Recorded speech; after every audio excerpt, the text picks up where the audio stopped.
Broadcasting Region 1. Region 1. This is BBS.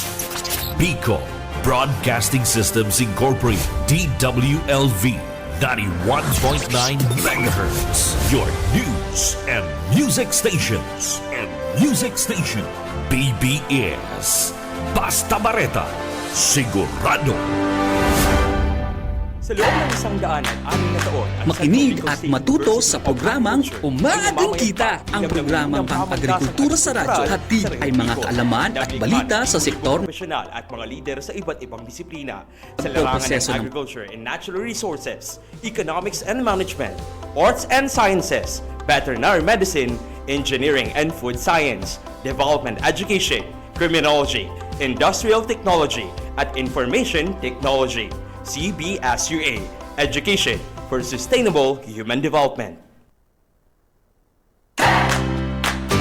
Makinig at matuto sa programang Umaagang Kita, ang programang pang-agrikultura sa radyo. Hatid ay mga kaalaman at balita sa sektor ng agrikultura. Mga kaalaman sa pagtatanim, pagpoproseso ng pagkain, pangingisda at maging sa pagninegosyo. Umaagang Kita, hatid sa inyo ng Extension Services Division ng Central Bicol State University of Agriculture. Umaagang Kita! Umaagang Kita! Umaagang Kita!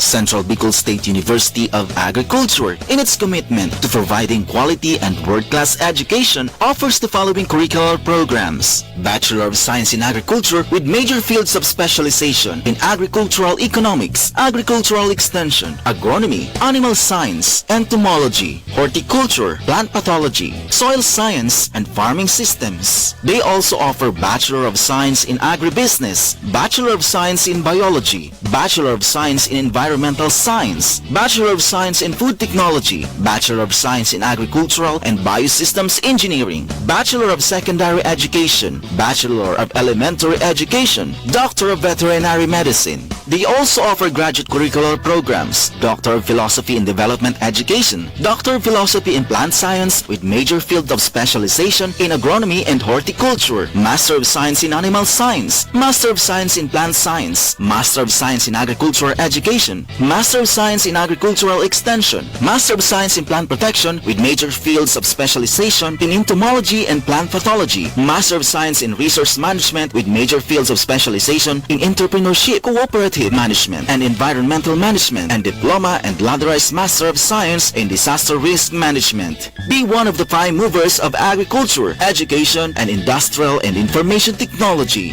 So what are you waiting for? Enroll now. BS Stations. For increase, call the Registrar's Office at 871-5531, Local 114, or you may visit our webpage at cbsua.edu.ph.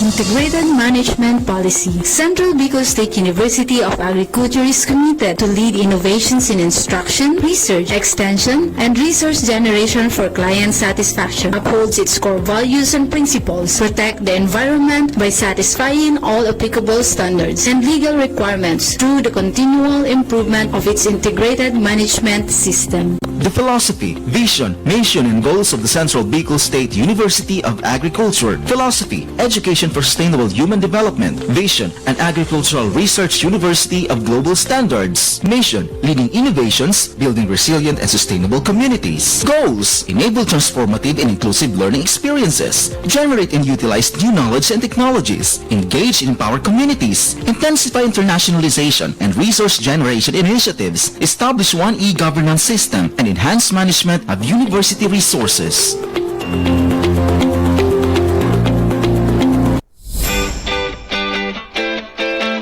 Okay, magandang umaga sa ating mga ka-agri. Isang masiglang pagbati sa inyong lahat diyan. Napakasarap talagang simulan ng umaga sa pakikinig ng inyong paboritong programang pang-agrikultura sa radyo at sa online. Walang iba kung hindi ang Umaagring Kita. Yan, may lambing sa dulo, mga ka-agri.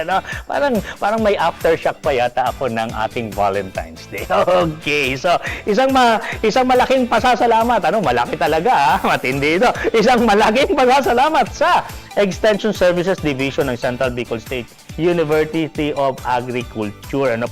Sa pagbibigay buhay sa programang ito.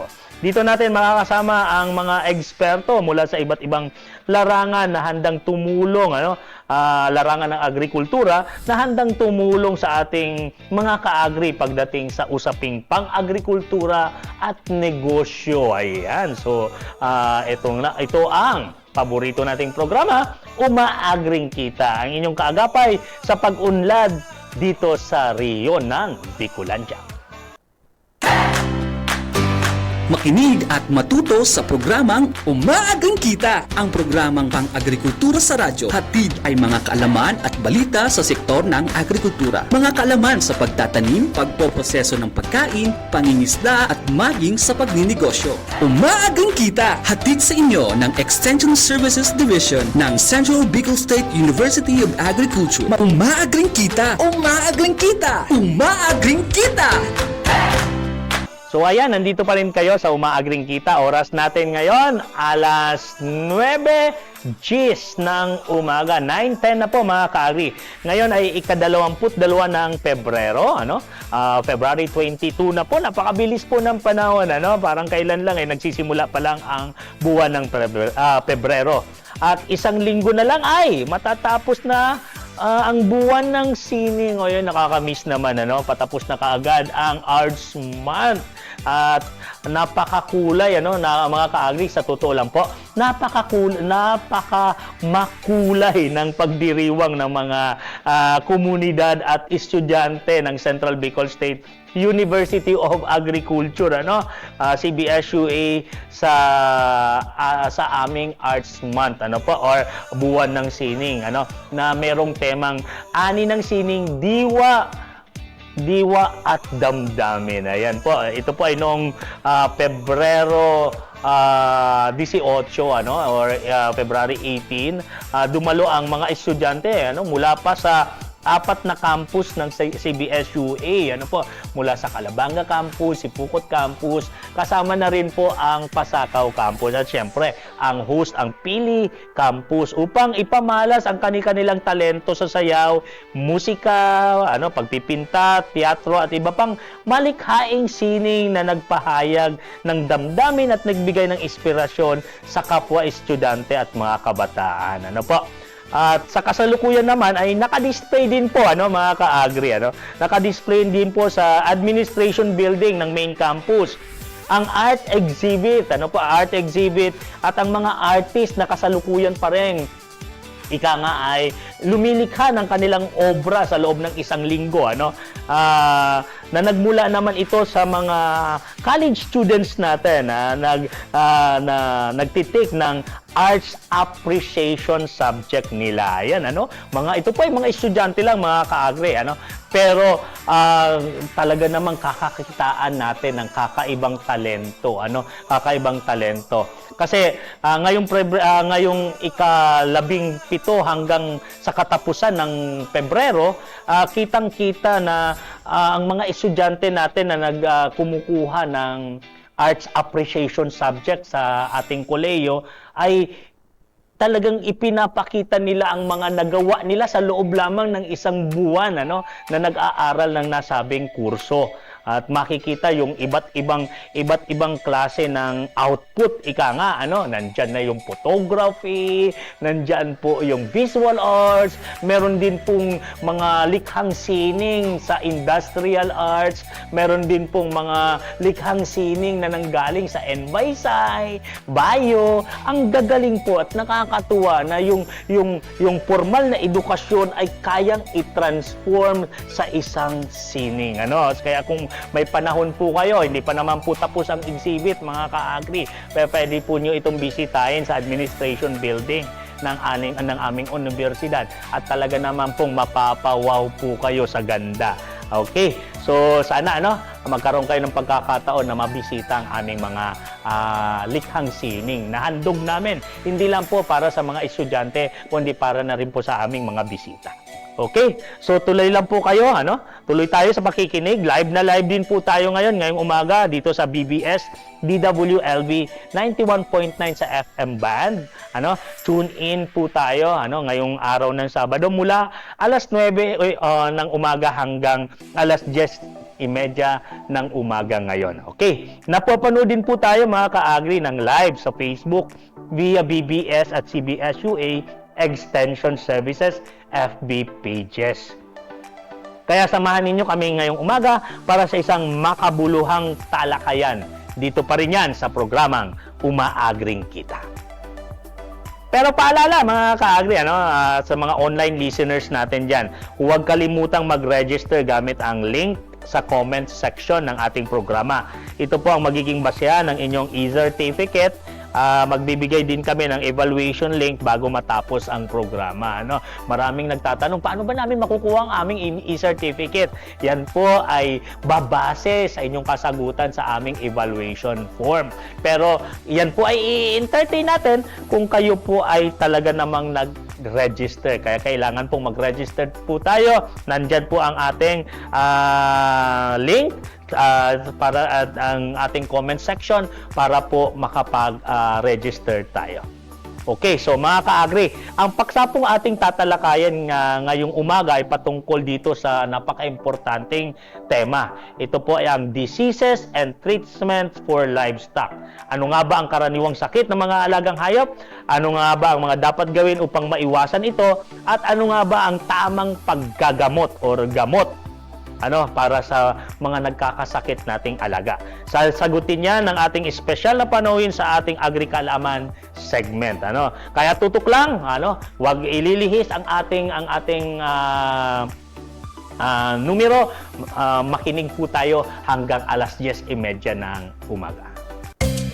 Lupet, may nakita akong lettuce plantation. Ang gaganda ng tubo. Ang sarap sigurong magkaroon ng ganun, no? Kaso, di ko alam kung paano. Mukhang mahal at wala rin kaming malawak na espasyo ng lupa. May alam ako, girl. Hindi mo na kailangan ng malawak na lupa. Basta may space ka lang na pwedeng paglagyan. Ito ang tinatawag nilang hydroponics. Hydroponics? Yung tubig lang ang ginagamit? At yung nutrient solution ba yun? Saan daw ba tayo mga besyo pwedeng mag-inquire tungkol dyan? Hatakin ang barkada at matuto ng hydroponics technology. Tara na sa CBS-UA. Dito, may mga ekspertong handang magbigay ng technical na asistensya para sa mga gustong matuto. Subukan ng hydroponics, ang shortcut sa pag-asenso. Tadyos! Tadyos kayo dyan! Bili na kayo ng tadyos! Oh, pare, tama ba ang dinig ko? Tadyos? Hindi ka na ba nagtitinda ng taho ngayon? Pare talaga oo. Taho pa rin tong tinda ko. Bakit tadyos yung dinig kong sigaw mo? Dahil gawa sa kadyos, ang tahong ito, kombinasyon ng taho at kadyos. Kaya, tadyos. Kaya pala. Pagbilan mo nga ako niyan, pare, para matikman ko naman. Ayos Ang sarap nito. Di lang masarap pare, masustansya pa. At nakamura na ako dahil ako mismo ang nagtatanim ng kadyos sa bakuran ko. Bilib na ako sa'yo pare, madiskarte ka talaga. Ako pa. Okay, bago tayo magpatuloy, isang paalala lang muli, huwag kalimutang mag-register sa ating attendance link sa comment section. Kasama na po dito ang inyong e-certificate. At evaluation link ay ipapadala natin sa inyong email pagkatapos po ng programang ito. Kung may mga katanungan po kayo, maaari po kayong mag-send ng message sa CBS-UA Extension Services Facebook page or mag-text sa 0912-05-24252. Ulitin ko po, pwede po kayong mag-text sa mga numerong 0912-05-24252. Manatiling nakatutok para sa pinakabagong balita sa agrikultura, update sa ating mga universidad, at ang pinakahintay nating segment para sa ating livestock farmers. Kung paano gamutin ang mga sakit ng ating mga alagang hayop. Hanap po ba ay engineering courses pero hilig mo rin ang agriculture? Mag-enroll sa Agricultural and Biosystems Engineering Program ng Central Bicol State University of Agriculture at matuto ng Agricultural Power and Machineries, Agricultural Building Structures, Agricultural Bioprocessing, Agricultural and Biological Waste Utilization and Management, Irrigation, at marami pang iba. Tara na! Be an innovator! Be an agricultural and biosystems engineer.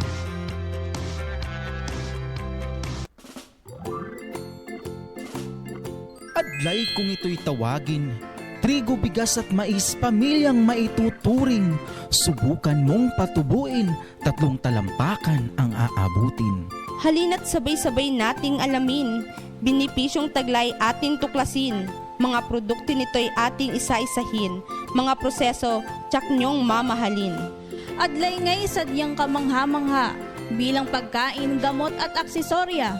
Taglay na calcium, fiber at vitamina, pampalakas at gluten-free pa.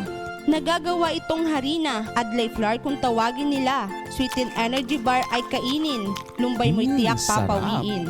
Subukan mo rin sa inumin. Simpleng pagproseso, alak nagiging mamahalin. Kapag ang hilig ay kape o tsaa, adlay ay gamitin para sa karagdagang kita. Pagkain ng alagang hayop kung ito'y sariwa, iyon namang pabulukin dagdag pataba sa lupa. Buuin mo para sa sari-saring aksesorya, uusbong ang kariktan at tunay na ganda. Kung ang kaunlaran ng bayan ang ating mithiin, madlang kabuuan ating hihimukin. Halamang adlay ating tangkilikin, iproseso itanim, ito'y padamihin. Ayan mga ka-agri, bago po tayo magpatuloy, batiin muna natin ang ating mga registered participants ngayong umaga. Ano po? Magandang umaga kina Marvin Sorosa ng Makati City. Ayan, nakatutok pa rin po dito si Rico Gonzales ng Pasig City. Kasama din po diyan si Benito Belen. Wow! Kumusta diyan sa Taguig City. Ayan, si Darling Salonga nakatutok mula pa sa, medyo may kalayuan po ito, sa Bohol. Ayan. Nandito rin po, nakatutok din sa Magella Ragrama ng Surigao City. Ayan, so maraming salamat po. Sana nasa mabuti po kayong kalagayan ngayong umaga. Okay, at bago po natin batiin ang mga nag-register ngayong umaga, nandito rin po, batiin na natin ang winner po natin ng ating AgriPly promo last week. Ayan, tan-tadan-tadan. Wow, meron pa tayong sound effect. Ang nanalo po sa ating AgriPly promo last week ay walang iba kundi si Marvin Delatado. So, Sir Marvin Delatado, congratulations po. Meron pong karagdagang 100 pesos load, regular load ang iyong CP ngayong umaga. So, congratulations kay Sir Marvin Delatado. Isang mainit na pagbati rin sa ating mga tagapakinig dyan sa CBS-UA Pili Campus. Mula Pili hanggang Calabanga, Pasakaw at Sipukot. Ayan, sinortcut na natin ito. parang diretsuhan na. Pili, Calabanga, Pasakaw at Sipukot Campus. Pagbati rin kay Sir, bossing, yung pasalubong. Okay, pagbati rin kay Sir Vladimir R. Poronda, Dr. Vladimir R. Poronda, ang Direktor ng Extension Services Division at sa buong ESD family. Balita ko, parating na si bossing. Ayan, bossing, baka naman dyan. Kami naman ay hindi umaasa, pero kami nagdadasal na kami iyong maalaala. Yung tupig, napakasarap ng tupig sa Nueva Ecija. Okay, sana lang. Kumusta rin sa ating Vice President for Research and Innovation, Dr. Ramona Isabel Ramirez, at kay Professor Alan Del Rosario, Campus Administrator po ng CBS-UA Pili Campus.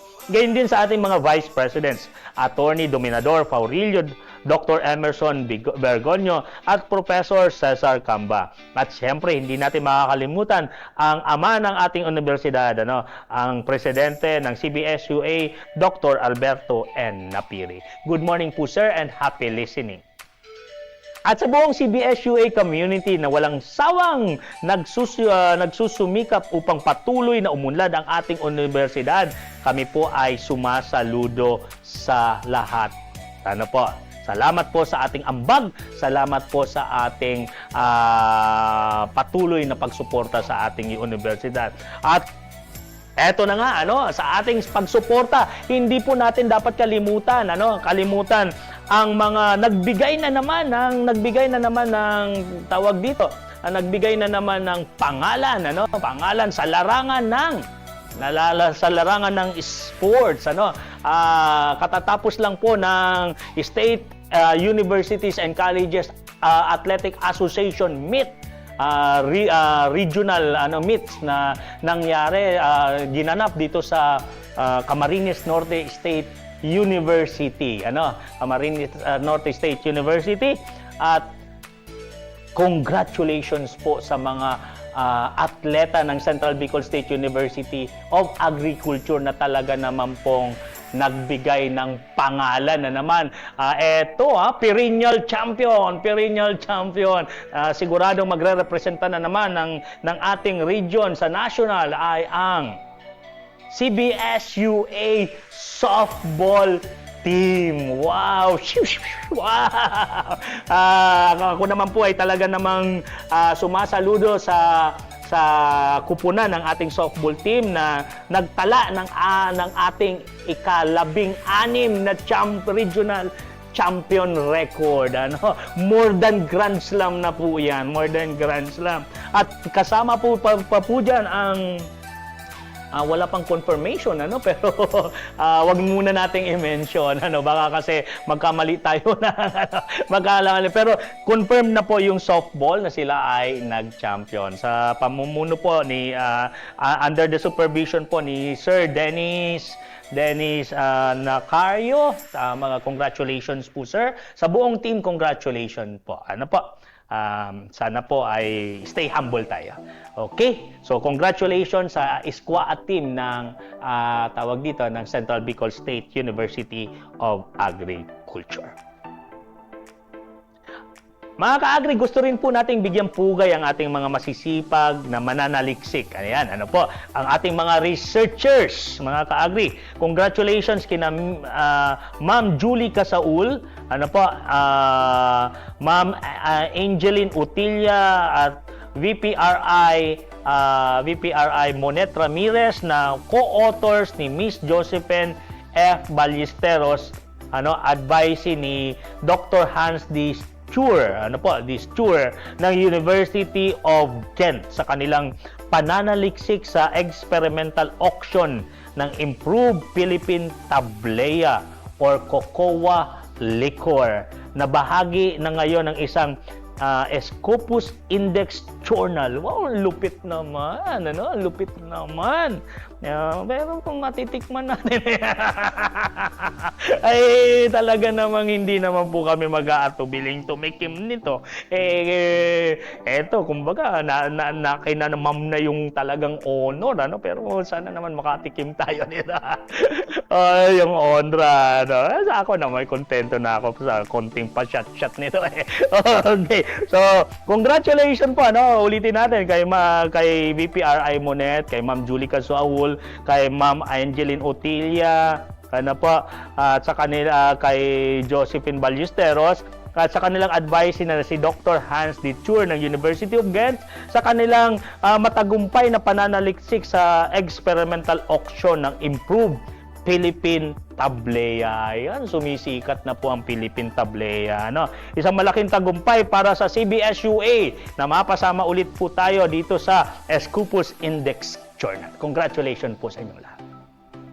Okay, dagdag pa dito. Hindi matapos-tapos itong congratulations na ito.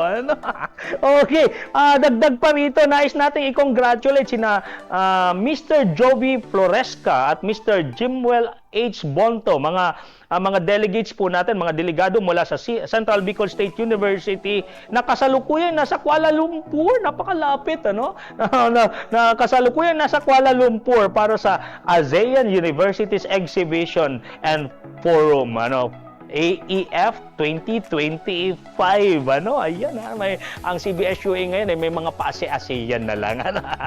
May pa-ASEAN. Hindi po tayo nagtatapos sa Iskwa. May pa-ASEAN tayo ngayon.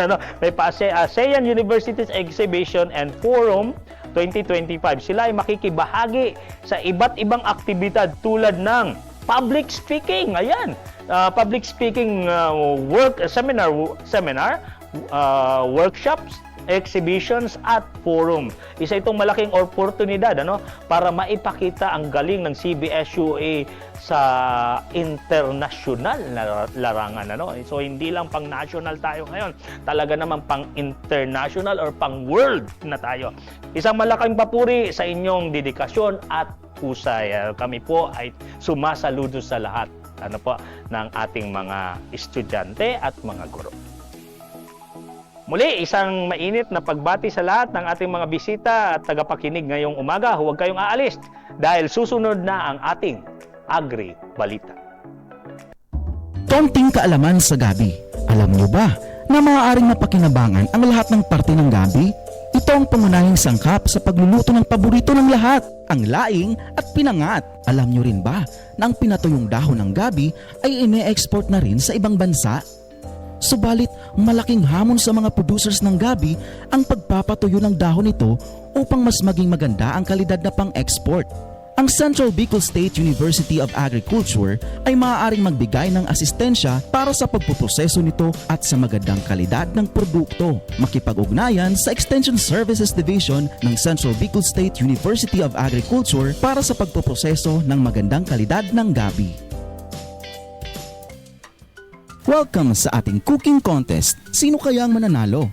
Pasarapan at pasustansyahan ito ng mga lutuin na gawa sa unpolished rice. Ano kaya mga inihanda ng ating mga kalahok? Tara, tikiman time! Magsimula tayo kay Mommy number 1. Heto, champurado with kadyos. Kapag ito ang inihain, sigurado yung mga batay busog at lulusog. Mommy number 2. Sa akin naman, rice congee, pampamilya at swak na swak para kay lolo at lola. Mommy number 3. Diet pero craving for something? Para sa mga teens! Introducing Rice Chips! Di masisira ang diet at siguradong price ay cheap! Sarap! At ang nanalo ay... kayong tatlo! Yes! Ang unpolished rice ay masustansyang bigas para sa pagluluto ng masustansyang pagkain. Ang paalalang ito ay hatid sa inyo ng Department of Food Science and Technology ng Central Bicol State University of Agriculture.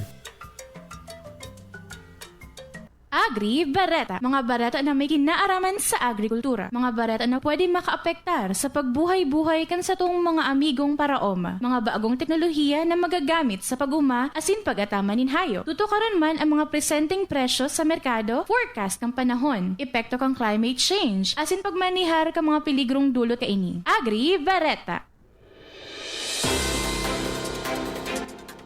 Narito na ang Agri Balitang nakalap natin sa linggong ito.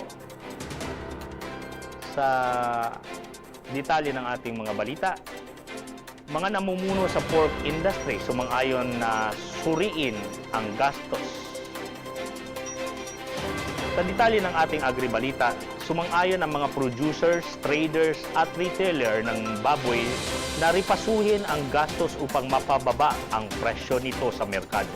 Ayon kay Agriculture Secretary Francisco Chu Laurel Jr., pansamantala lang ang pagtaas ng presyo at maaaring marisolba agad, lalong-lalo na sa pagdating ng African Swine Fever Vaccine. Pinahayag ni Laurel na kinakailangang ripasuhin ang gastos dito para maproteksyonan hindi lamang ang mga producer, maging ang consumer na siyang maaapektuhan kung tataas ang presyo ng baboy sa merkado. Samantala sa iba pang ulat, DA at LGUs magkatuwang sa pagbebenta ng bigas. Sinimula ng Department of Agriculture noong Pebrero 19 ang pamamahagi ng National Food Authority Rice or NFA Rice sa mga lokal na pamahalaan upang tugunan ang Food Security Emergency Program alinsunod sa kautusan ni President Bongbong Marcos. Ang 25,000 metriko toneladang bigas kada buwan sa merkado ay ibebenta ng NFA upang mapababa ang presyo ng imported rice or hybrid rice. Ito ang tugon ng NFA para mas lalong mabigyan ng prioridad ang mga magsasaka maging ang mga mamimili sa mas mababang presyo ng bigas. At yan ang ating agribalita para sa linggong ito. Manatiling nakatutok para sa Agri Kalaman. Hoy, kumare! Nako, tignan mo tong niluto ko. Ano ba yan, Mare? Ano pa ba? E di pulburo na gawa sa harina ng rimas. Harina ng rimas? Meron ba nun? Aba, oo naman mare. Ang Central Bicol State University of Agriculture, ayon sa kanilang pananaliksik, ang harina ng rimas ay napakagandang gamitin sa pagluluto ng pulburon. Masustansya na, affordable pa. Wow! Ang galing naman! Paano ba yan gawin? Madali at simple lang. Ang harina ng rimas, hinaluan ko ng asukal at mantikilya, saka ko sinangag. O heto, tikman mo. Aba! Masarap pa! Naku, tsak na magugustuhan to. Di lang ng mga anak ko, pati ng mister ko. Ano, gusto mong magnegosyo? Hati tayo sa puhunan, hati rin tayo sa kita. O ano, agree ka? Aba, agree ako dyan, Mare. Simpleng negosyo, madaling gawin, at tsak pang may kita. Negosyante na tayo, Mare! Ang bunga ng rimas ay isang masarap at masustansyang pagkain. Ito ay maaaring ilaga, iprito gaya ng mga chips, gawing jams, puree, o dili kaya ay hiwain at patuyuin sa araw, igiling para maging harina. Sa loob ng 106 na taon, ang Central Bicol State University of Agriculture ay namamayagpag bilang nangungunang pamantasang agrikultural sa rehiyong Bicol. Naglikha ng libu-libong profesional at mga lider sa iba't ibang disiplina sa larangan ng agriculture and natural resources, economics and management, arts and sciences, veterinary medicine, engineering and food science, development education, criminology, industrial technology, at information technology. CBSUA, Education for Sustainable Human Development. Agri kaaraman, pagtukar kan mga teknolohiyang pwedeng mapagkuanan ning hanap buhay. Mga kaaraman sa agrikultura na pwedeng gibuhong negosyo kan sa tuyang mga kahimanwa. Masunod na, Agri kaaraman! Okay, mga ka-agri, tuloy pa rin po ang ating kwentuhan ngayon pong umaga, no? So, nandito na tayo sa segment ng Agri Kaalaman, ano po? Wow, so na-Agri Kaalaman na po. Kung saan pag-uusapan natin ang mga sakit at tamang pangangalaga sa livestock, ano po? Isang napakahalagang paksa para sa ating mga magsasaka dyan, ano? Sa mga ka-agri natin na nag-aalaga ng hayop. Ayan. So, ito parang continuation lang to mga ka-agri doon sa mga una pang episode, ano? Patungkol sa pag-aalaga ng livestock. Dati, napag-usapan na natin yung tungkol sa breeding, proper nutrients or feeding, ano? Ngayon naman, ano? Isang napakahalagang paksa, ano? Mahalaga ito hindi lang para sa kalusugan ng ating mga alagang hayop, kundi pati na rin sa ating kabuhayan. Siyempre, pag malusog yung ating hayop, nandyan na rin, ano? Nandyan na rin yung paglusog ika nga ng ating kabuhayan. Ano? Siyempre naman yung kita natin di hamak na lolobo sa pagtaba ng ating mga alagang hayop. Pero bago yan, ano? Bago tayo magsimula mga ka-agri, isang paalala muna ha. Paalala ulit, ano? Medyo may kakulitan na tayo pero kailangan natin itong gawin. Huwag kalimutang mag-register gamit ang attendance link na makikita ano po sa comment section, ano? Ang inyong registration ang magiging basehan sa pagbibigay ng ating e-certificates. Ayan ha. Kaya dapat tama po ang ating mga detalye. Ang inyong pong registration ang magiging basehan sa pagbibigay ng e-certificate at mamaya po bago matapos ang programa, ilalagay rin natin ang evaluation link para sa episode na ito ng Umaagring Kita. Kaya mga ka-agri, makinig tayo ng mabuti dahil tiyak mahahalagang kaalaman ang matututunan natin ngayong umaga. So good morning sa lahat. Okay, pero bago yan, abangan din mamaya mga ka-agri ang ating AgriPly promo. AgriPly promo kung saan magbibigay kami ng isang tanong bago matapos ang programa. At ang tamang sagot ay may pagkakataong manalo ng 100 pesos regular load. Pinaparapol pa po namin yan. Sa dami ng sumasagot sa ating mga listeners, sa ating mga viewers, kinakailangan pa po namin iparapol kung sino man po doon sa mga may tamang sagot ang dapat na mabigyan ng ating 100 pesos regular load. Okay, pero sigurado yun lamang tamang sagot. Siyempre naman, para makasama tayo sa raffle at maswerteng manalo. Okay, ngayon mga ka-agri, wag na po natin patagalin kasi pihadong excited na po tayo para sa ating tema ngayong umaga. Ipakilala na natin ang ating resource person, ang ating resource speaker. Isa siyang faculty member ng College of Veterinary Medicine, ng CBSUA Main Campus. Ayan po Siyempre, nanggagaling pa rin yan dito sa ating Central Bicol State University of Agriculture. Masaya po po nating makakasama ngayon ang walang iba, isa sa mga haligi ng College of Veterinary Medicine. Veterano, hindi lang veterano.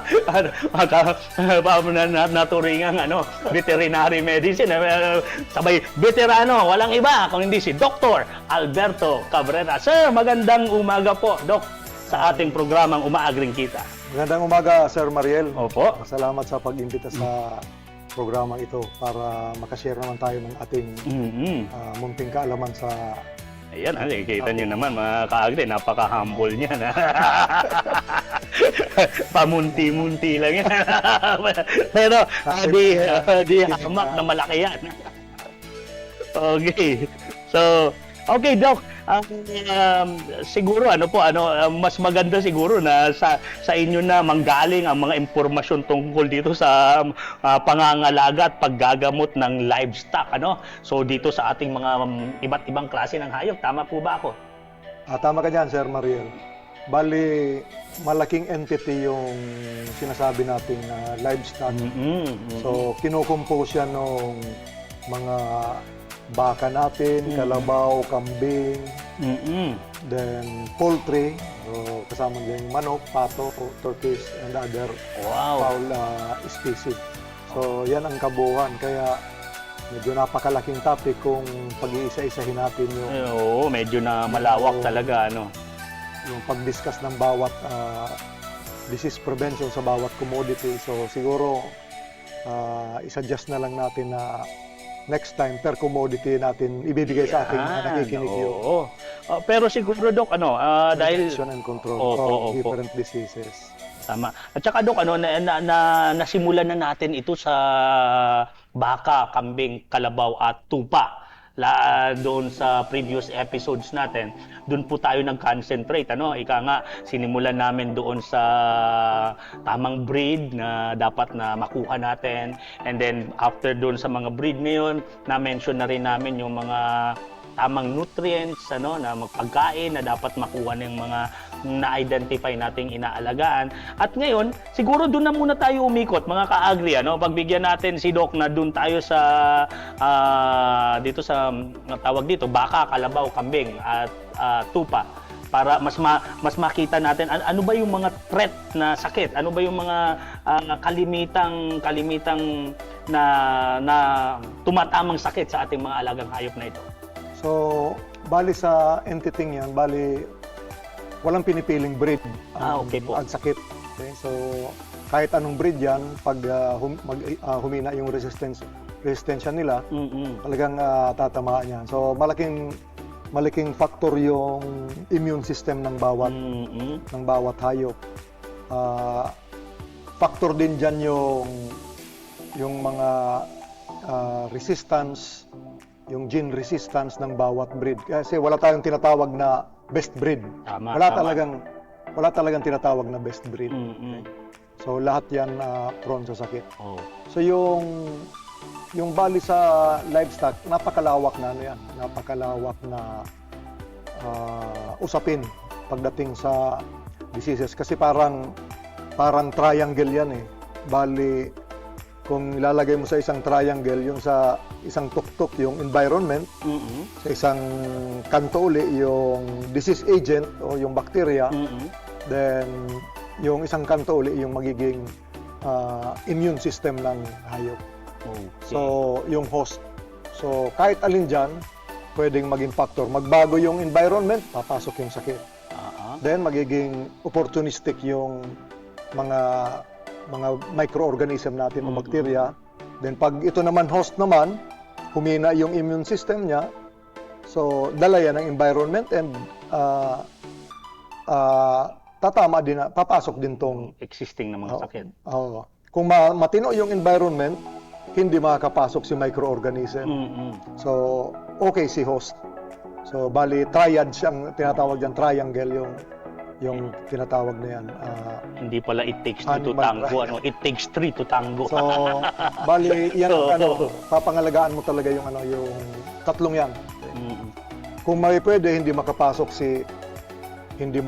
si organism, si microorganism, kung pwede hindi bumagal yung immune system, bumaba yung immune system ni host. Yung And resistance niya, ano? kung maaari, palaging panatilihin na maganda yung environment. Okay, Doc. Triangle. Doon po sa na-mention mong tatlong factors na dapat i-consider ng ating mga ka-agri, ang ating mga nag-aalaga ng hayop. Kung sisimulan po natin doon sa immune system nung ating alagang hayop, ano po ba ang mga dapat tandaan ng ating mga ka-agri para masiguro na yung immune system ng ating mga alagang hayop ay kumbaga ay nasa hindi man perfect, kaya lang nandun siya sa estado na talagang hindi siya basta-basta tatamaan ng sakit. So, bali dyan sa katanungan mo niyan, Sir Maril, bali sa pagdating sa immune system, so number 1 dyan yung environment ng hayop. Then yung pagkain. Okay. So, dapat yung tinake up nyo last time, yung mga feeding nutrients, dapat tama siya. Masunod, ano? Then, yung factor pa rin ng prevention, yung vaccination protocols, kung meron, dapat masunod din yun para tumaas din yung immune system. So, very essential yung environment, yung tinitira ng hayop. Kaya nga sa piggery ngayon, kung maaari, hindi na siya binabasa tulad ng araw na pag alas 10 babasa ka na, then alas 2 na naman babasa ka na naman ng kulungan. So kung sa backyard na may tae lang dyan, so pwede nang idaspan yan, then walis na lang kung maaari. Kung hindi naman basa. Okay? Kasi pag palaging basa yan, yung growth ng microorganism mabilis din. Oo, tama. Saka binibigyan natin ng pagkakataon na makapag-multiply sila dun sa area. So hindi nagaanong practice yung Then pag palagi pang basa, prone pa sa pneumonia yung baboy. So yan yung sa immune system natin. And of course, factor din yung genetics. So dapat galing sa magandang lahi yung animal. Ayan. Kaya tinatawag dyan na disease-free farm. Kung pwede yung pinanggalingan niya. Okay.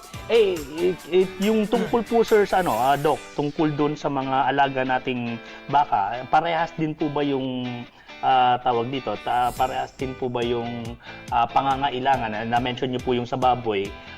Ngayon po, doon po ba sa alaga nating baka, kalabaw, o kambing man, or tupa, yung pangangailangan ba noong magandang immune system, kasama na yung pagkain, tapos yung sinasabi natin, presence ng threat ng bacteria ay dapat matutukan? So, parehas na din. Parehas rin yan.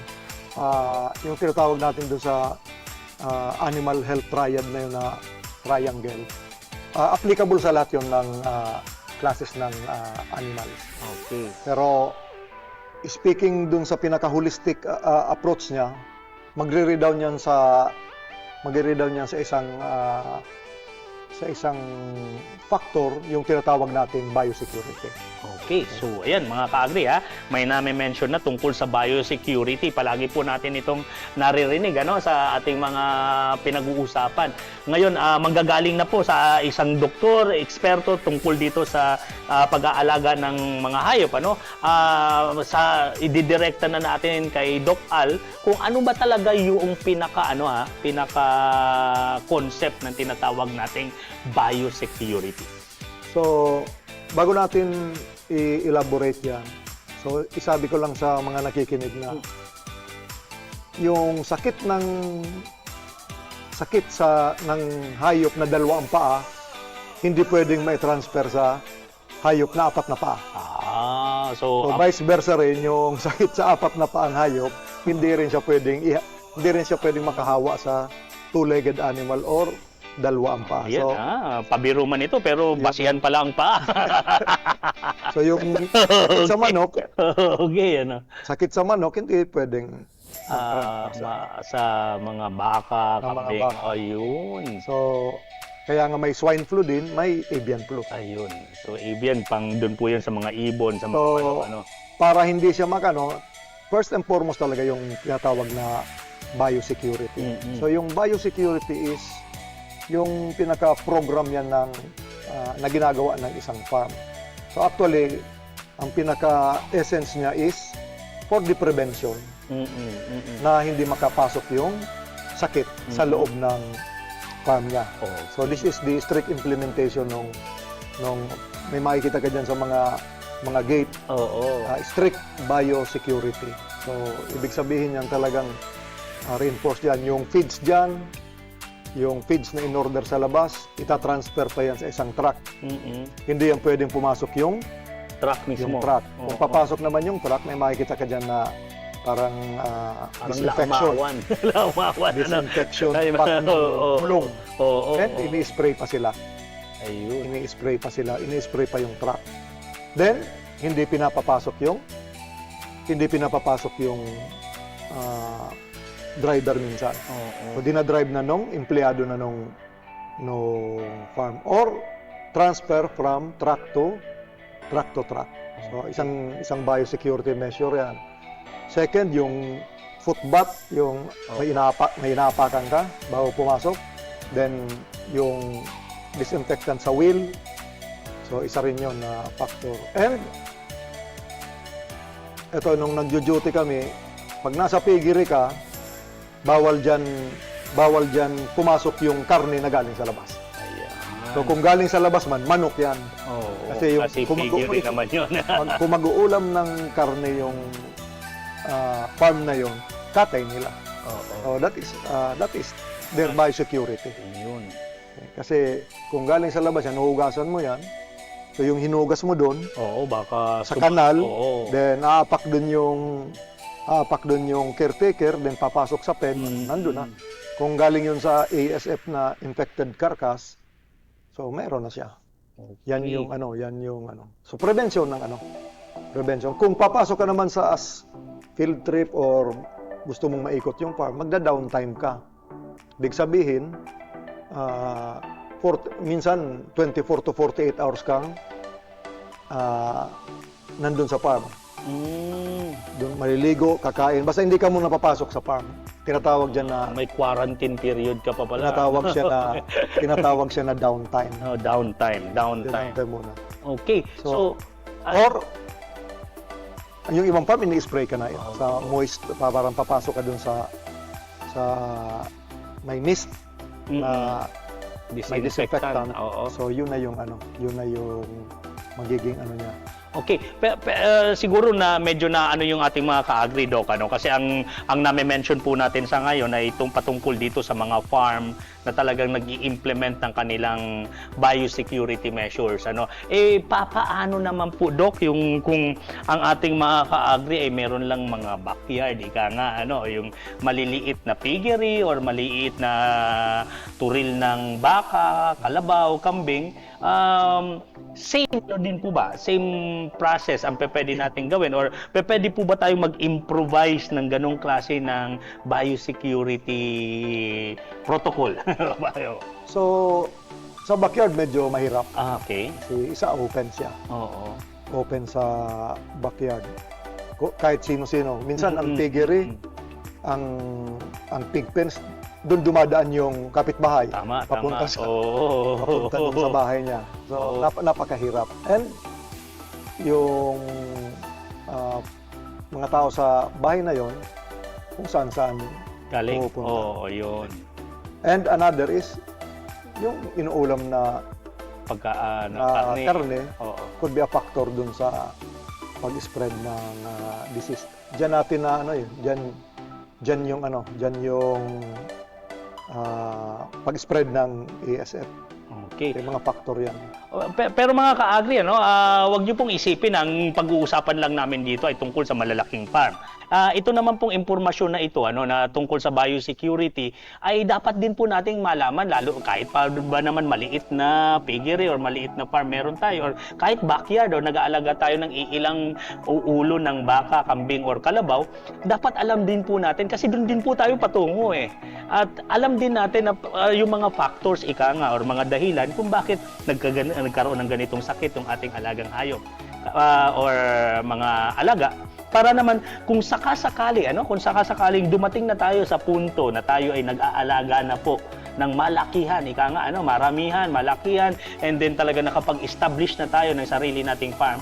Ito na po yung pagkakataon natin na ito yung gagawin natin. Ito pala yung protocol natin, lalong-lalo na sa sinasabi nating biosecurity. Kaya sana wag niyo pong iisipin na ang tinutumbok lang ng tema ng ating usapan ngayon ay para doon sa malalaking farm. Kasama po kayo diyan, mga ka-agri, Kasamang-kasama po kayo diyan, at siguro panahon na rin ito para maintindihan natin, kasi kung minsan pag napapasok tayo sa mga farm, medyo negative ang dating sa atin pag nakita natin parang pinipigilan tayong pumasok or ang daming pinapagawa sa atin bago tayo makapasok. Iyan po ay talagang ay protocol. Yan ay sa kadahilan ng gusto din po nilang pangalagaan yung kanilang mga alagang hayop. Kasi yan, bali pinaka main strategy ng isang farm. Si biosecurity, cheapest. Wala kang gagamitin na gamot sa pag-implement ng biosecurity. And isa siyang defensive health plan sa isang farm. Kaya ngayong sa pag-implement ng biosecurity along the years, bali nag-innovate din yung itsura ng mga housing.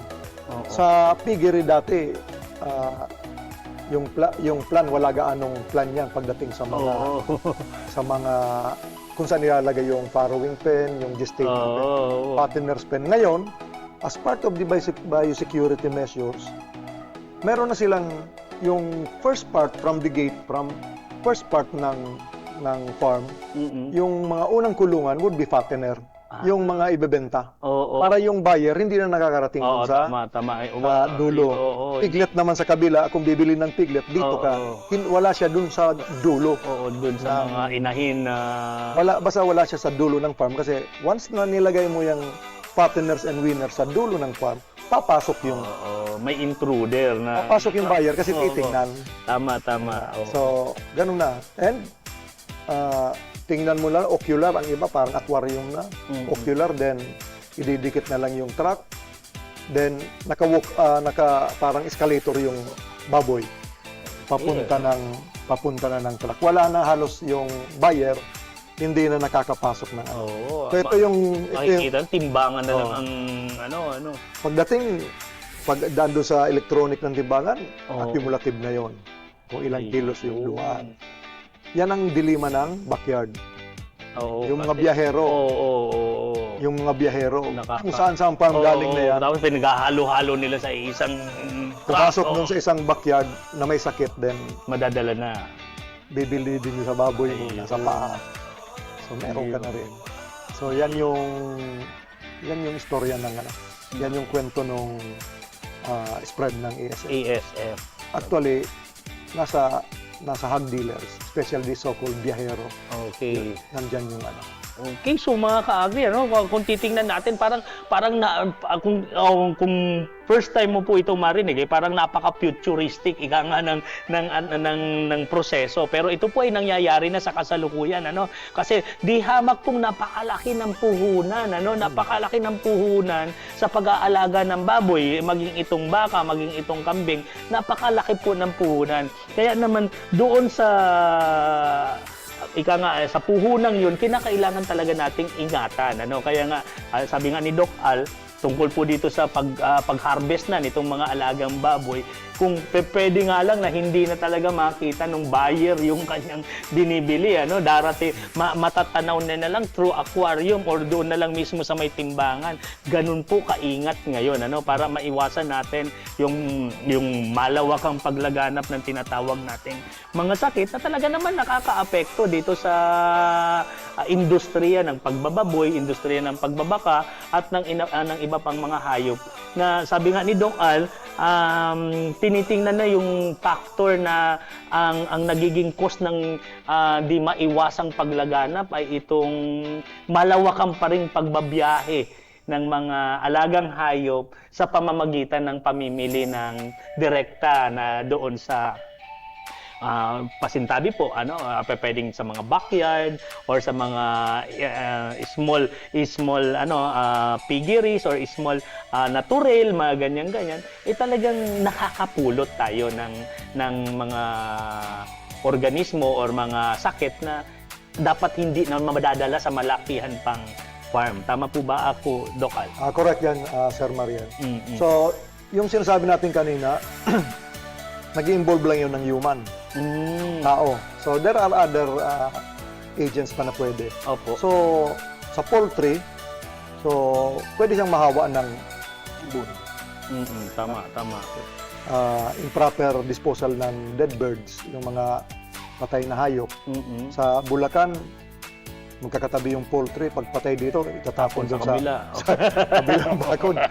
Meron na siya. Kaya mabilis din yung pag-spread ng disease dyan sa park na yan.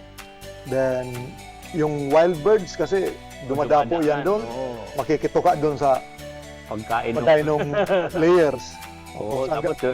Galing yan sa isang poultry house na may sakit. Or kaya yung ibang sila doon. Kaya yung ibang poultry house may net. Ayun, biosecurity nila, provision ng net para dun sa mga wild birds. Then, daga. Factor din si bait.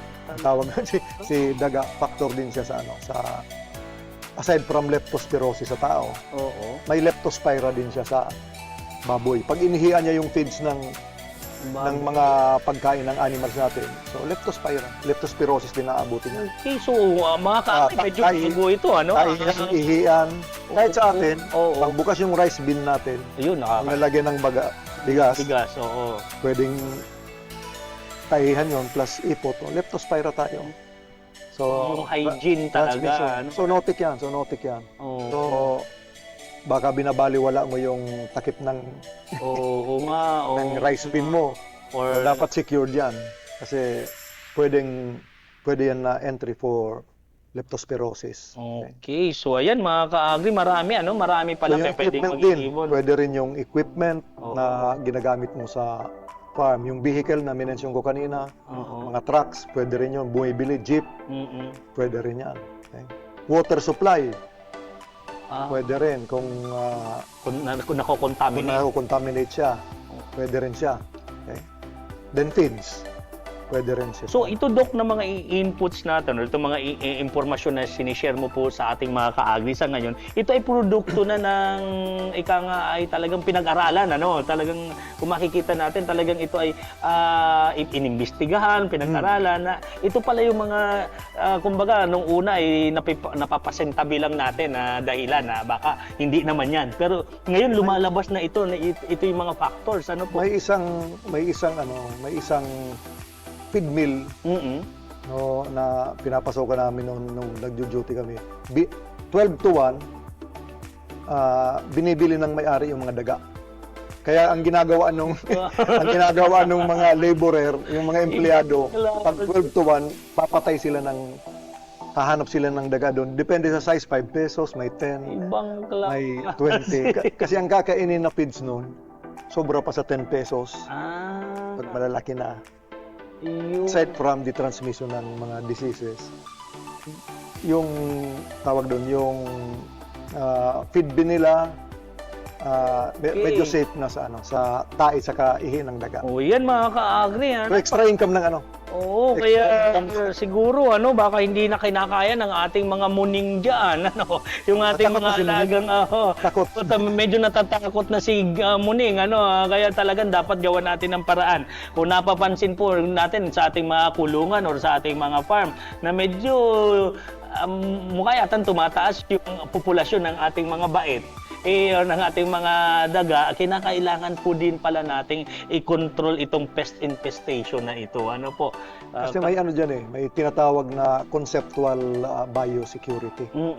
Pag sinabing conceptual biosecurity, yung pagtayo mo pa lang ng farm sa isolated area, in-implement mo na ang biosecurity. Ang tawag dyan is conceptual pinagplanuhan. Security. Inalis mo na kaagad siya sa delikadong lugar. Isolated siya. Pero sa ngayon, yung implementation ng ECC, talaga dapat naman i-isolate mo yung nasa isolated, wala ka sa residential wala ka sa residential area. So, ang tawag dun is conceptual biosecurity. Okay, conceptual biosecurity. Iniwas mo na kagad. Yung pagtayo mo pa lang ng farm sa isolated area, magandang magandang umpisa. Okay. Hindi yun, Dok, dahil lang sa ayaw nating mabarangay tayo dahil sa amoy or may reklamo tayo. Yun po ay para mismo sa farm. Para mismo sa farm. Yung tinatawag na conceptual biosecurity, iiwas mo sa tao, iiwas mo rin sa other farm. Ayun. Iiwas mo rin siya sa other farm. Ay, hindi pala advisable na dapat yung mga farm, medyo malapit-lapit sa Ay, hindi. Kung may pwede, maka-isolate ka. Kaya lang, pag hindi mo maiwasan, yan ang nabili mo, tapos may pigir sa unahan. Kasi, so, ang magiging barometer mo niya would be the old piggery. Kasi pinayagan siya, dito na rin ako bibili. Kasi, yun nga, Dok, kasi kalimitan yung mentality ng ating mga farm owners, halimbawa yung magsisimula pa lang. Kumustaan niya dyan yung community, nagrereklamo ba? Hindi, wala ngayong reklamo dito. So, ang nangyayari, meron pa bang pwedeng mabiling lupa dyan para dyan na rin kami magpuput up? Yun pala ay hindi advisable. Mas maganda pala kung separated tayo or malayo tayo or isolated tayo mismo doon sa mga existing farm. Mga gaano po, Dok, ika nga in terms of distance, ano po yung pinaka-advisable na distansya natin? Ang layo sa bawat isa. At least mga 3. Pero pag hindi mo naiwasan, mga 3 kilometers. Pag hindi mo naiwasan, minimum yan is 1.6. 1.6. Mga 1.6 ang Okay, medyo safe na yon. Medyo safe na yon. Lalo na kung kung breeder farm ka, dapat medyo isolated talaga. Kasi ang presyo ng baboy mo or alaga mo na animal is hindi siya normal. Kung yung biik mabibili mo ng 5.5 ang isa, sa breeder farm 35,000. Yun nga, kumbaga talagang 30,000, quality yun, and then sa breeder farm. Ang investment mo doon mataas talaga, kasi, sa breeder farm, ang owner ang nagdi-dictate ng presyo. Galing. Hindi siya governed ng kasi okay. Sila ang nagdi-dictate ng price. Bago 'yun mga ka-agri, bago 'yun, lalong-lalo na yung mga gustong mag-invest dito sa pag-aalaga ng mga breeders, Kaya lang may alaga hanggang pangalan siyempre yan. Siyempre. Tapos talagang dapat mapatunayan mo yung quality talaga ng breed na pinoproduce ng farm mo. So, ayun mga ka-agri, medyo marami-rami na kaagad tayong natutunan, Yan yung conceptual. Pag dinala mo siya sa isang aspect naman ng tinatawag na structural biosecurity. Biosecurity, yung provision na ng fence. Yan na yan. Provision ng fence, then yung regular check-up ng water mo. Kasi meron din yan, dapat pumapasa yan. Then, the all-weather roads, yung mga daan papunta sa farm mo, dapat magaganda rin yan. Then, other facilities sa farm. Dok, na-mention niyo po yung palaging check-up ng tubig. Po ba? Necessity po ba? Hindi naman necessity or dapat po ba na yung farm natin ay may sariling tawag dito tawag din ng tangke ng tubig water source. Water source or dapat ba nakatap tayo dito sa mga commercial na producer supplier. Kung pwede sariling drill, sariling source. Sarili. Bakit po? Kasi, nun? Wala ganong chlorine. Ay, okay. Wala natural, Kasi natural. Kasi medyo mataas na yung mataas na yung chlorine content. And yung water pressure niyan, iba. Di ba? Water pressure niyan, iba na yan. Medyo malakas-lakas yun. Malaki ang konsumo ng mga farm pagdating sa water. So, tinetest siya for microorganism. Kasi may kasabihan na pag hindi pwede sa tao, hindi rin pwede sa hayop. Okay. So talagang pag halimbawa panis na yan, hindi na rin pwede sa hayop. Okay? Kasi yung tinatawag nating animal welfare, malakas na rin ang ano niyan, ang tawag diyan yung pag-implement niyan. So may factor pa po pala yung tubig, factor pa yung daan papunta doon sa farm. And Then yung net, structural din. Structural, oo. Structural biosecurity, yung net, provision ng net sa mga poultry. Then yung anti-rodent, para hindi makapasok yung daga sa... Okay. Doon po sa mga na-visit nating farm na talaga naman ika nga ay pinipeste po na itong mga mababait nating mga daga. Ano po ba ang mga ginagawa nila aside doon sa talagang merong tawag dito, may presyo yung bawat ulo ng daga? Ano pa po ba yung ginagawa nila ika nga ay paraan para ma-minimize or ma-eradicate na yung problema sa ganito? So, ang ginagawa nila dyan, yung sinisira nila yung environment ng daga. Okay. Minimize the breeding, Oo. destroy the breeding area. Yan ang number 1. Okay. Pag inalis mo yung breeding area, hindi na makaka-multiply yan. So, kaya part din yung anti-rodent sa structural. Then may isa pa niyan, the operational biosecurity. Operational? Okay. O ano yung... Sa operational biosecurity, yung pag-prevent mo na ng pag-prevent mo ng pagpasok, yung restrictions mo na sa ng flow ng mga tao and workers, paglagay mo ng shower, na sa papasukan, yung mist. Right? Pag nag-panrun ka, may mist. Meron yan sa piggery malalaki. And may mga na po yan, disinfectant po. Oo. Then siyempre, yung papa-sprayan mo dyan, yung gown na binigay ng farm. Tama. So, pati yan, kinakailangan din na well-provided din sa mga... Operational din siya. Operational biosecurity. Sa poultry, yung all-in, all-out.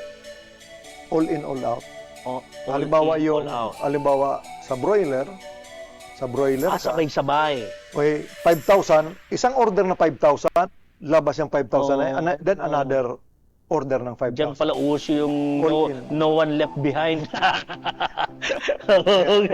Okay, yun pala yun, Mali, all in, all out yan. All in, so, all operational biosecurity. Ginagawa din sa piggery. Yung all in, all out. Kasi may business sa piggery na yung owner, wala siyang ginagawa. Bibili siya ng biik, ipapaten niya kung 500 yan or 1,000 na biik. Ipapaten niya. Then, benta lahat. Ayun, average na 2,000 per head times 1,000. O ilan? Wow, galing. Misyonaryo ka kaagad. Yan ang income niya. Oo. So, pwede rin siya yung by batch. Mag-fall siya sa operational. Kaya po pala, pag pag nasa market na tayo, may talaga may makikita tayong may mga manok na yung kung tawagin natin ay squab, mga maliliit, kasama nung malalaki. Kasi hindi naman pinipili kung alin yung malaki o alin maliit. Pag sinabing harvest talaga siya. Ayun, kaya pala may ganong klase ng ganong klase. Sa baboy ganon na rin. Ganon na din. Sa fattener. Galing. Kasi yung pag-disinfect ng pen, sabay-sabay. Kasi pag tiniran mo maabala ka mag-disinfect. Kasi kung sa baboy, it takes around 7 days na dapat walang laman yan. Cleaning and disinfection. Okay. At talagang bucketed muna, bucketed yan 7 days. Yun. Yan ang yan ang ruling sa Okay. Then, saka ka lang mag-apply uli ng animal doon, papatira ng animal. All in, all out. Ayan mga ka-agri, isa na naman. Operational biosecurity. Operational biosecurity. Kasi mga ka-agri, pihadong dago ito sa inyo. Kasi ugali na po natin habang tayo ay nag-aalaga talaga ng hayop, oras na mag-harvest na tayo, magbebenta tayo, parang pinipili lang natin. Ito, market size na to. Ito lang yung ibebenta natin kasi parang tumatama na ito doon sa tinatawag nating timbang, sukat, timbang na pwedeng kumita tayo. Pero dito po sa explain sa atin ni Doc Al, ang pinaka-the best po pala na proseso para masiguro natin na safe yung susunod na batch, safe yung susunod na batch, safe na yung ating farm, ay dapat yung pag nag-harvest tayo ay sabay-sabay.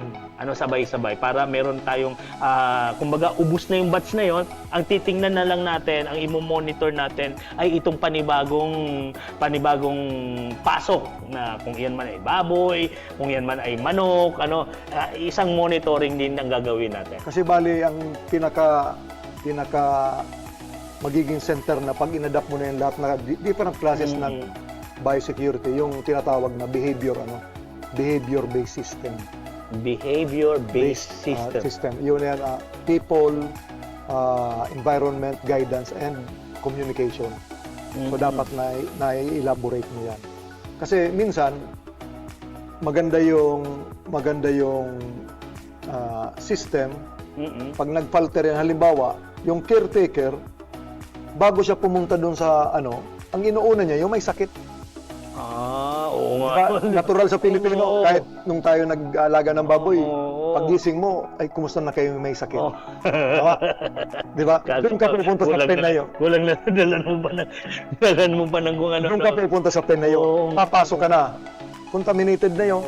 Then you go to the healthy, So, nag-spread ka na ng virus, disease. Last to visit ang hospital, animal hospital. Yan, dyan, yung may sakit. Baliktad na pala mga ka-agri, Dapat ipahuli natin yung may mga tama na dyan. May mga tama, last name, or different person.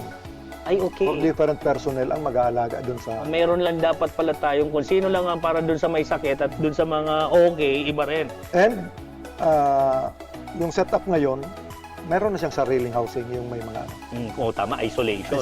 Mas maganda yung isolation. Na-isolate na siya. Oo, para maiwasan talaga. Part pa rin siya nung overall. Yung behavior, ano nga po yung Doc? Behavior-based.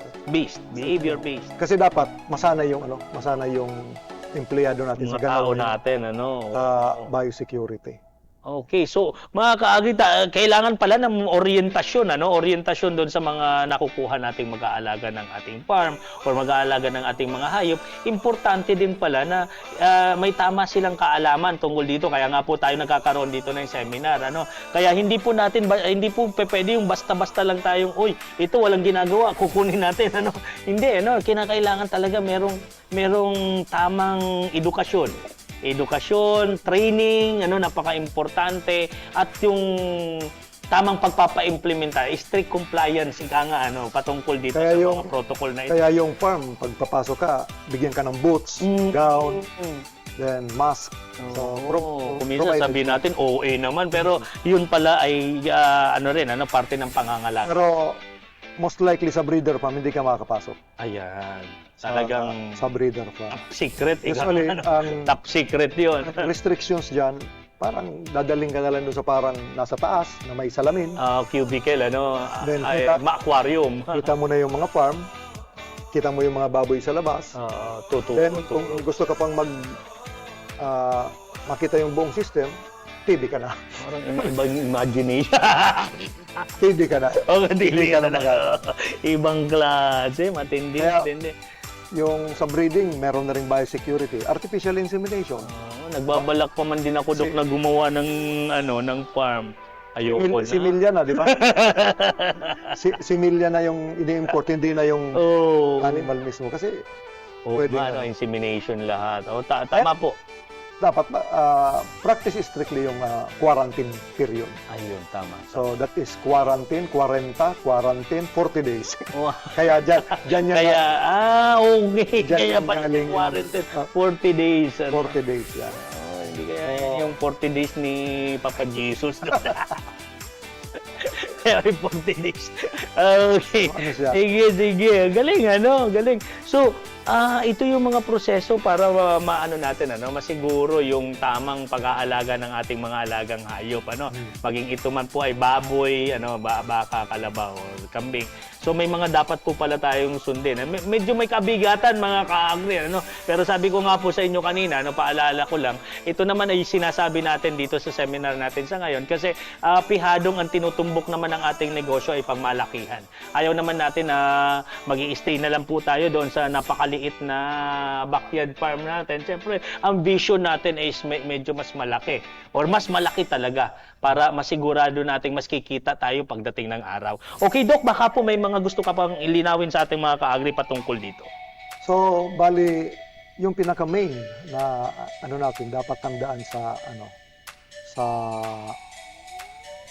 topic natin ngayon, yung patungkol sa biosecurity, yung number 1 talaga yung isolation.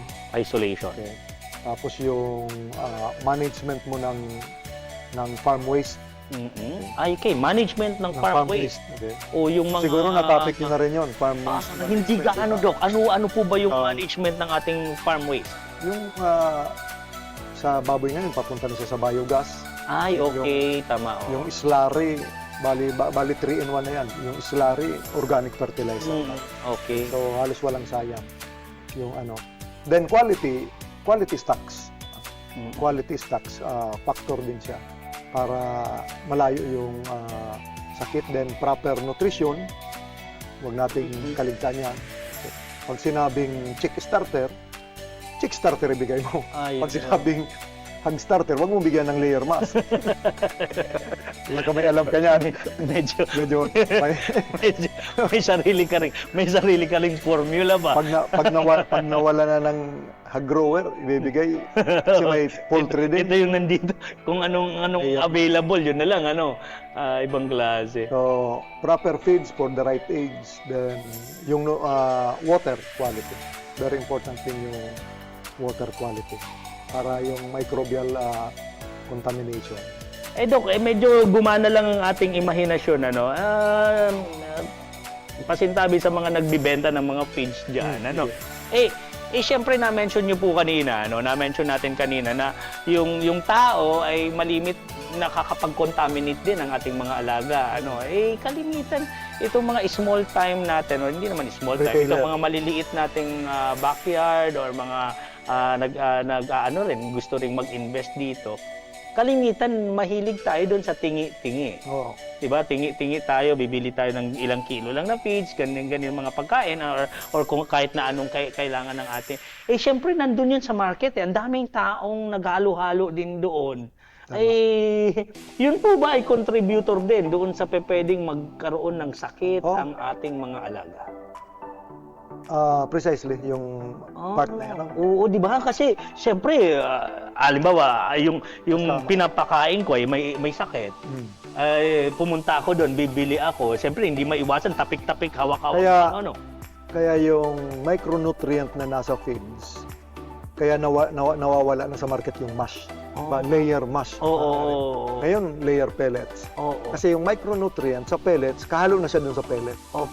Sa mash, parang alikabok siya. Kung ilang beses siyang binagsak, tatalsik yung mga powder form na yun na mga tinatawag na micronutrient. Yung iba, sinisafeguard nila by placing plastic. Naka-plastic na. May plastic pa bago yung sarang may liner, May liner. Yun, plastic yun liner. Yun ang kaya naging in-demand yung pellets than mash. Kasi isa pa, especially sa poultry, yan ang naiiwan dun sa yan ang naiiwan dun sa feeding trough. Yung pinong yan. Dumidikit lang yan. Hindi na ma-pick up ng manok yan. Hindi na siya ma-pick up ng manok. Pero kung naka-pelletize yan, kuha yan.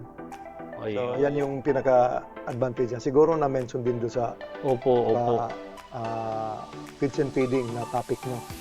Kaya doon sa question ng ating mga ka-agri, Doc, talagang mas advisable kung kaya din lang talaga pala, Kaya din lang talaga pala. Mas advisable yung medyo maramihan yung pagbili natin ng mga pagkain, kaysa doon sa tingi. Kung kaya, kung kaya. Kasi medyo open din po talaga mga ka-agri, based po doon sa explanation ni Doc Al, medyo yung hazard, na madadala natin doon sa patingi-tinging pagkain ay medyo malaki. Ang porsyentahe na makadala rin tayo ng iniiwasan nating sakit para sa mga alaga natin. Ano, maliban pa doon sa klase ng pagkain na isi-serve natin. Then isa pa dun sa, balik tayo dun sa water supply, kung mapipwede, wala dun yung wala dun yung incinerator, yung burial ng dead animals. Okay? Kasi magsisip yun, makakontaminate yung water. Kasi kuminsan... Very important yung yung disposal ng dead animal sa biosecurity. Okay. Part siya. Kung malaking hayop, dapat may apog yan sa ilalim. Okay. Dapat may apog yan para ang purpose niyan? Ang purpose niyan, yung microorganism medyo hindi na umakyat. Parang doon lang siya mag-settle sa ilalim. Kasi makukuha yung requirement ng organism doon sa yung pinaka-pH niya doon sa sa part na yun. Kasi kalimitan po yun yung naging case ng mga ASF natin, yung disposal ng mga namatay na baboy or yung kasi hindi naman maiiwasan, may mga ka-agri tayong talagang pinipilit pa rin na matago yung mortality ng kanilang mga alaga, kung saan-saan nila ang iba na ipaanod, na manuscript nga ng isang estudyante, kita ko doon sa disposal of dead animals, first sentence, dead birds are thrown over the backhoe. Ibang klase. Nag-duty sa Bulacan, sabihin, yung mga boy, tinatapon lang talaga sa Kasi maraming factor mga ka-agri. Medyo siguro pagod na kakalibing ng mga alaga. Sa dinami-dami ba naman na namamatay na manok or what? Pwede talagang mangyari yun. Kung wala tayong mga CCTV or wala naman talagang monitoring, napakalaki po ng posibilidad na ganun ang mangyari. Pero yun po ang nagko-contribute sa mas malalang paglaganap ng sakit ng mga hayop natin. Okay. Saka disinfection pa. Okay, yung disinfection. With or without disease, dapat routinary yung disinfection by batches or in each pen. Okay, Doc, may dito, may isa tayong texter na gustong malaman, just in case daw po, kanino or saan maaaring sumangguni kung hindi alam ang dapat na hakbang kung ang inyong mga alaga ay may sakit na. Kanino daw po pwede? Ito ba ay para lang sa mga technician natin sa barangay or dapat dumirekta na sa Bureau of Animal? So in case ng outbreak, Department of Agriculture sa quarantine. So meron silang tao diyan para mag-asikaso niyan. Yan yung right agency, yung DA Animal Regional Animal Diagnostic Lab. Okay, dyan siya. So number one, dapat critical ay talaga yung caretaker. Ang susi ng lahat yan nasa caretaker. Ayun. Kasi alam niya yung normal na nagalaw ng mga alaga niya. Okay. Kasi every animal naman meron namang mga palatandaan. Mga symptoms. Sa baka, pag hindi na yan ngumuya, may problema na yan. Kasi panay ang ruminate niyan 8 hours a day. So hindi lang masakit ang ngipin niyan or hindi talagang okay, dapat talagang ang kabayo pag bumaba yan, may problema yan. Kasi yung nagluko, parang kasi hindi yan normal sa kanya. May stay up. Siya tinatamad, mga ka-agri, may problema pala yan. Pag yan pala ay umupo na. Kasi pwede, si horse, uupo lang siya, then roll, then stand, run. Okay. Si cattle, kahit walang lang siya ng chew. Si dog, dry yung ilong. Si dog. Maganda kay dog, nag-isolate pag may nararamdaman. Nagpapapansin yan kung minsan. Yun nagpapapansin yan. Sa swine, maraming palatandaan kay swine. So, yun nga, dapat merong magandang mata sa problema itong ating caretaker. Sa baboy, pag ubo ng ubo, dog sitting position na yan. Baboy na gustong maging aso.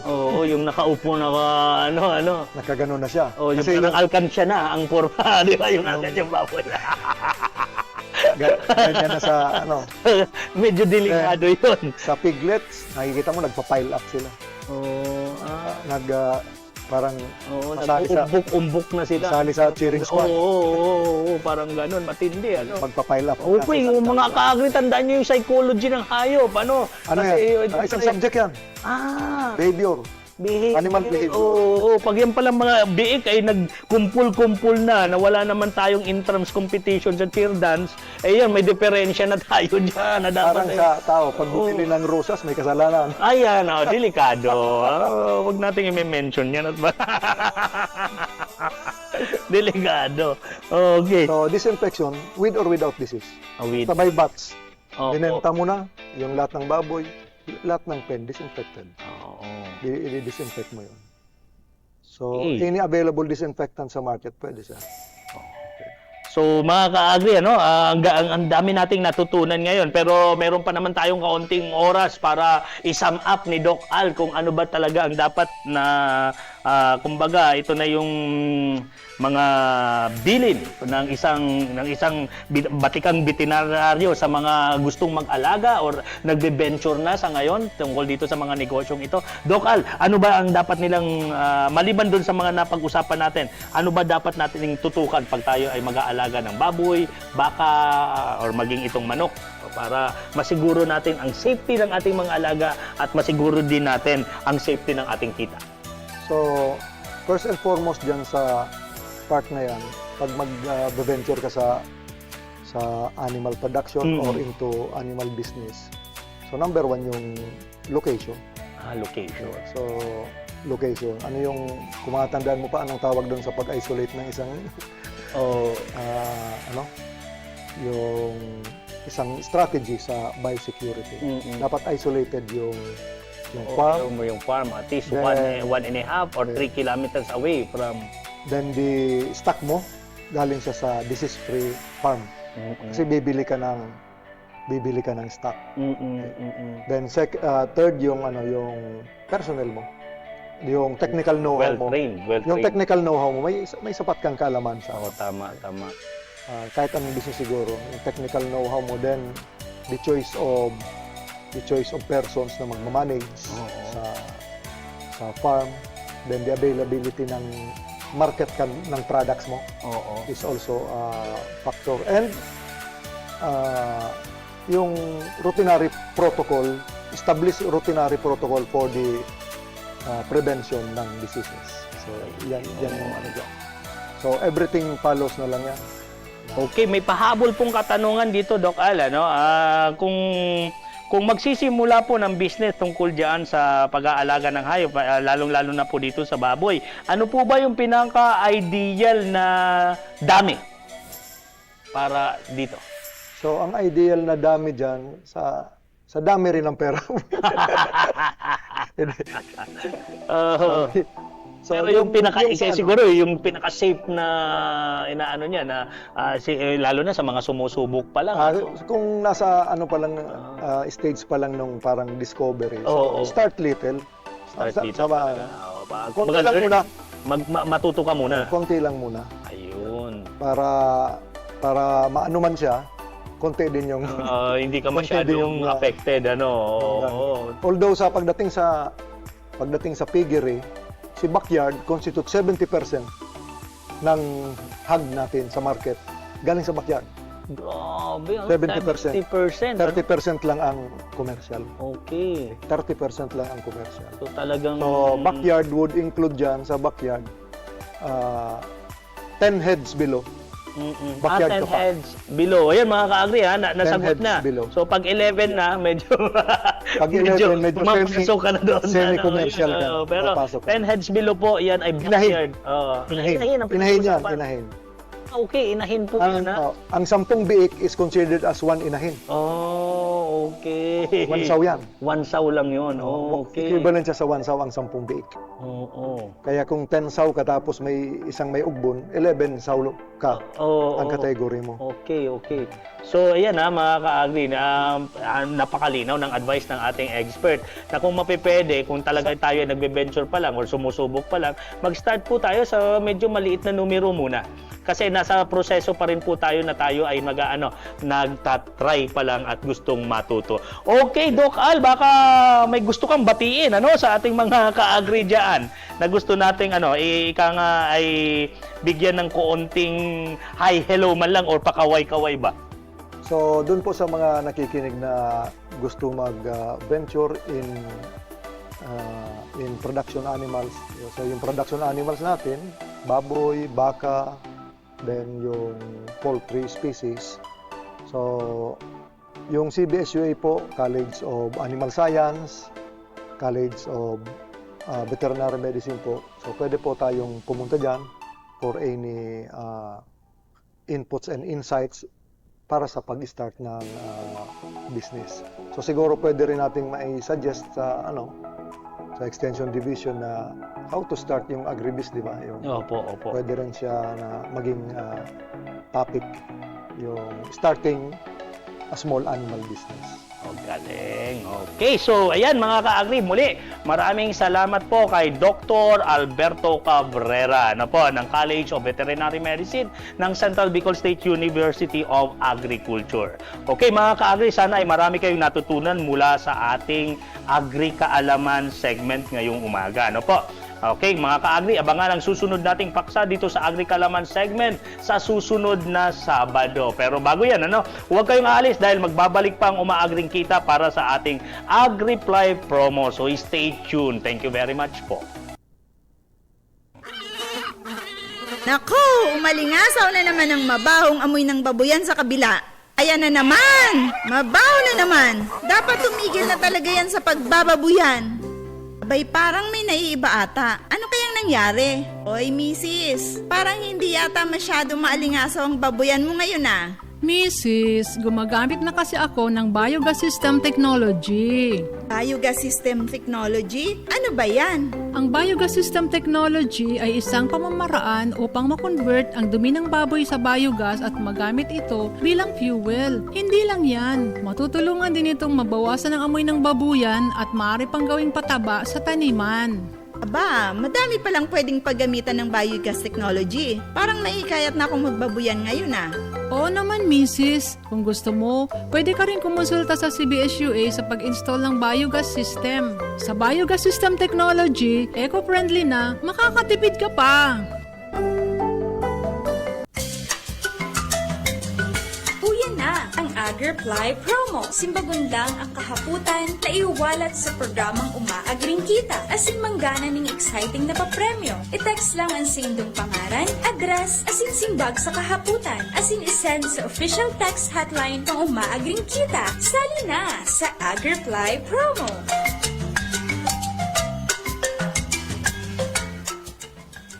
So ayan mga ka-agri, nagbabalik po ang Umaagring Kita. At ito na ang pinakahihintay nating AgriPly promo. Okay, alam ko marami nag-aantay kasi marami po ang nakakuha ng tamang sagot. Kaya nga lang, syempre, isa lang ang winner. Okay, so may inahanda kaming tanong para sa inyo at makakasagot ng tama ay may tsansang manalo ng 100 pesos cellphone loan.